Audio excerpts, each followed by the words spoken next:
In a world packed with war, chaos, and ancient evils, romance might seem like the last thing you'd expect to find. But in Dragon Age Inquisition, there's a whole lot of love, longing, and even some heartbreak. With a roster of characters of all different personalities and backgrounds, you'll have a lot of options on the love you want to explore. In this video, we're going to dive into the romance options available to the Inquisitor and see how each relationship evolves throughout the game. And we'll be ranking these based on the following 3 romance criteria. Character depth. Does the character have flaws, motivations, and an existence outside of the romance? Emotional depth. Does the romance fit well with the plot and shift as the story evolves? Does the romance feel meaningful and deep? And finally, relationship pacing. Does the relationship feel forced? Does it flow and evolve along with the bigger story? Each of these criteria is ranked out of 5, with a total of 15 points possible for each romance. Let's get into it. Up first is Sera. Sera is one of the more impulsive and humorous characters that you'll team up with in Dragon Age Inquisition. She can be romanced by a female Inquisitor only, and her romance is a bit divisive, to say the least. Let's talk about it. For character depth, I gave Sera a 3 out of 5. Sera is a polarizing character. She's a powerful archer and an advocate for the common folk,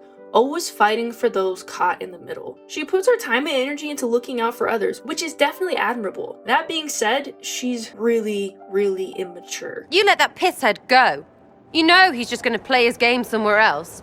That's what they do. Which is certain to lead some players to find her annoying. Her sense of humor can feel very childish and honestly not very funny, at least in my opinion. It's gonna be up to the player, and certainly, depending on the player, depending on the playthrough, she may actually be a very enjoyable fit. For emotional depth, I gave this romance a 2 out of 5. Sera's romance is unique because it is largely driven by her insecurities. They really take the front seat in this relationship, specifically around being an elf. Really, these insecurities make her prejudiced towards elves. She makes odd comments about teammates like Solas, and if the Inquisitor is an elf, Sera will basically throw a fit, demanding that the Inquisitor not explore certain beliefs if they're going to be with her. Her personal challenges seem to get in the way of her being a healthy and supportive partner, and maybe she's just not ready to be in a relationship. For the pacing of this relationship, I gave it a 4 out of 5. The issues with Sera's romance, her prejudicial statements and immaturity, just setting those aside, as hard as it is to set those aside, the pacing is good for this romance. There are a lot of cutscenes and interactions that the Inquisitor can engage in with her. It does feel like there is a decent amount of content.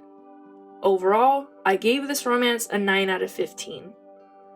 Next, let's talk about Blackwall. Blackwall is a complicated character, to say the least. He's hiding some secrets that could drastically change the Inquisitor's opinion of him. But maybe that's part of the fun. I don't know. He can be romanced by a female Inquisitor only. For character depth, I gave Blackwall a 3 out of 5. Overall, opinions of Blackwall are going to be player dependent, which, I mean, honestly, it's true for everyone on this list, but I think especially for him. He's a powerful teammate to have in combat, and his personal story focuses primarily on redemption and righting wrongs, which is definitely intriguing. On the flip side, though, he's hiding a huge secret, and his secrecy and lying might lead players to feel that he's untrustworthy. I don't. We all need to believe in something.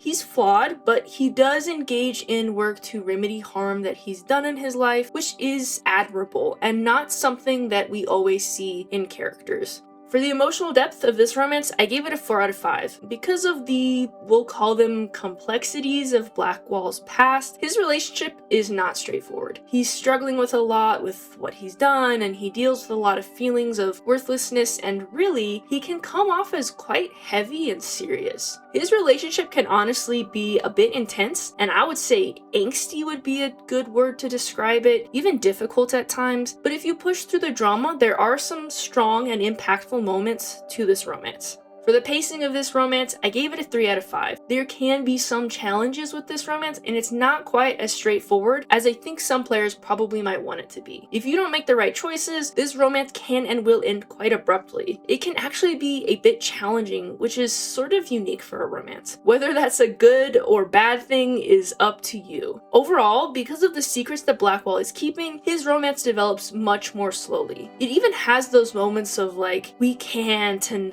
don't make this harder than it has to be. If you're into romances that kind of play out like that, kind of, I guess, try to keep you on the edge of your seat, this is probably a good fit. But if you don't like that, it might not be such a good fit. Overall, I gave this romance a 10 out of 15. Next up is Iron Bull. Iron Bull is a talkative, friendly mercenary and spy who, underneath his boisterous exterior, is actually quite layered. He can be romanced by a male or female inquisitor. For character depth, I gave Iron Bull a 4 out of 5. Iron Bull is initially very much defined by his external presentation. He's friendly, he's loud, and he's very entertaining. I know, right? If I were a mage, I'd just throw fire at people. That's honest. But upon getting to know him better, you'll understand that he's certainly more complicated than meets the eye. Iron Bull is compassionate and caring, particularly about his crew, and he puts in work for those around him. There's no question that he deeply cares for the community that he's built for himself. He's flexible and he's quite open-minded. While it would be easy to write this character off as simply humorous and charismatic, there is definitely much more to him. I gave the emotional depth of this romance a 4 out of 5. Iron Bull's romance is fun and enjoyable for the most part, and that's largely because of his charming and humorous personality. But it's not exactly simple or straightforward due to some complicated situations that Iron Bull is navigating. This can lead to significant consequences, so this certainly isn't a low-stakes relationship by any means. Finally, for the pacing of this relationship, I gave it a 3 out of 5. Despite Iron Bull's friendly and open nature, his relationship starts off very slow and can feel very emotionally distant, which definitely could turn some players off. After all, you want to know that the feelings are mutual, right? Here, it definitely takes some time. There isn't a lot of indication that he's actually interested in you for a little bit.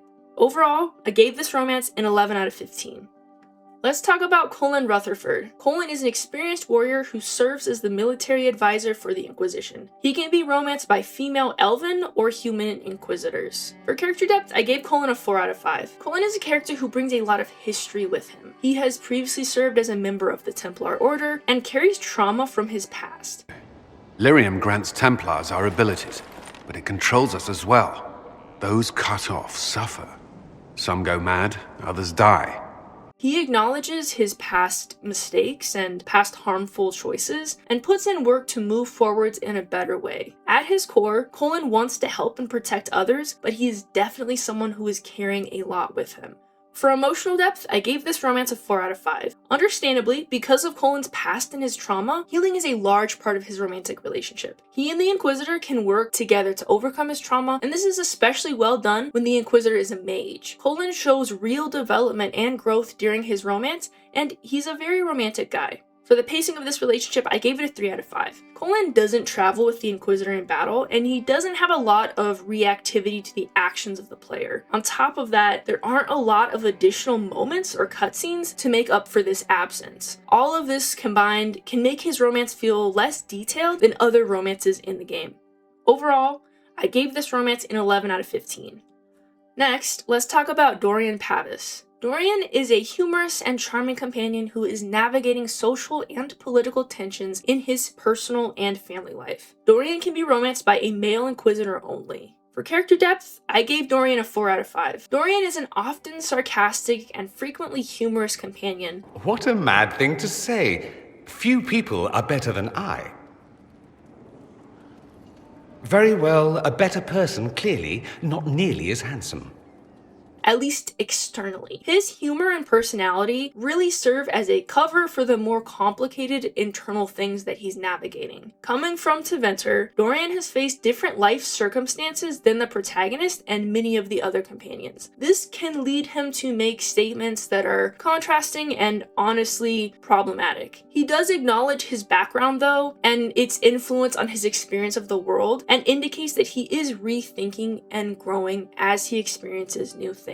For emotional depth, I gave this romance 4 out of 5. Dorian's romance is emotionally deep, and the primary focus puts the Inquisitor in the position of supporting Dorian with personal struggles that he is navigating, primarily with his family and his separation from Tevinter. Dorian is deeply committed to the Inquisitor, no matter the challenges, making him a very committed and loving partner. In addition, the Inquisitor can do their part to challenge his long-held beliefs and support him in growing.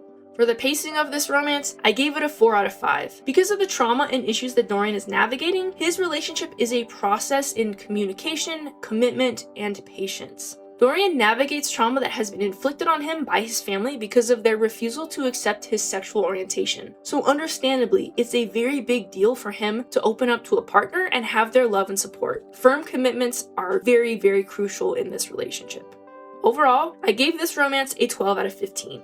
Next is Cassandra Pentaghast. Cassandra is a strong, passionate warrior who is driven by a powerful sense of justice and duty. But don't let that fool you. Under the surface, Cassandra is actually quite romantic. She can be romanced by a male inquisitor only. For character depth, I gave Cassandra a 4 out of 5. Cassandra is a character who can at times be contradictory, adding to her complexity and charm. She's quite tough and she's blunt externally, while also having a soft spot for love, romance, and friendship. Don't let the external stubbornness fool you. Cassandra is actually quite thoughtful and empathetic, and her perspectives can shift throughout the course of the adventure. While her external toughness might turn some people away from getting to know her better, Cassandra is really a well-written and complicated character who provides unique perspectives and insight to the team. For the emotional depth of this romance, I gave it a 5 out of 5. Cassandra's romance is truly an enjoyable and well-done romance. Her romance depicts how someone can still be strong and confident while also being passionate and romantic. You really don't have to be one of the two, which is something that is very enjoyable about Cassandra. She's confident and knowledgeable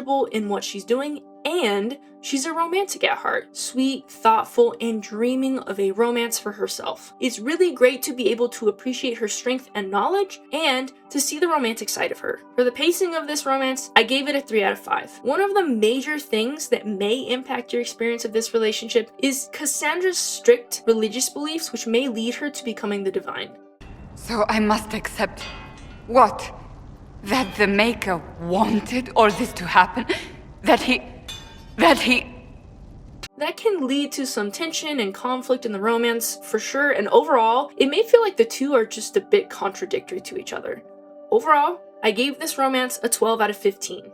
Okay, let's talk about Solas. Solas is an elven apostate mage who is extremely knowledgeable about the Fade. He is intelligent and generally takes a thoughtful approach to communication. He can be romanced by a female elven inquisitor. For character depth, I gave Solas a 5 out of 5. Solas is very mysterious and reserved as a companion, which could make him feel forgettable at first impression. But let me assure you, he is definitely not. He is a well-written, very subtle character, and it's the way that he uses his intelligence and relatively pleasant demeanor as a front for his true intentions and other aspects of his personality that make him very interesting to be around. My name is Solas, if there are to be introductions.